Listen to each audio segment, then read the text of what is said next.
No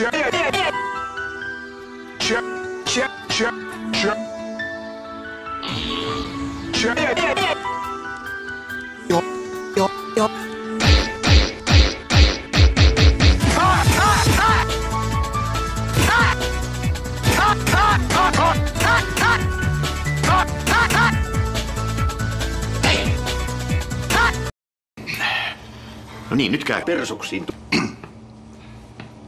Terve.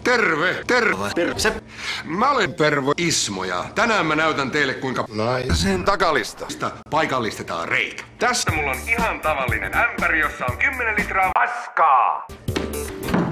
Sulla jää tuolla kamerapelillä tasa 5 sekuntia aikaa häipyä täältä. Tää alkaa lätistä. Älä nyt lonksuta niitä leukoja, vaan ole hiljaa! Koita nyt rauhoittua! Kaurakeksi. Niin kuin sä tiedät, niin täällä meidänkin nurkilla on alkanut pyöriä niitä homoja. Niin. Ja mä pelkään, että Kalle on homoseksuaali. Meidän kellarissa. Antaa mennä kunnon alamäki taas.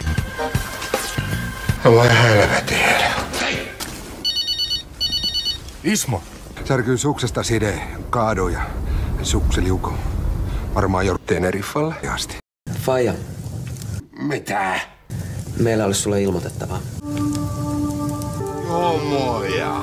Kalle, mikä toi on? Kihloihin. Sinne meni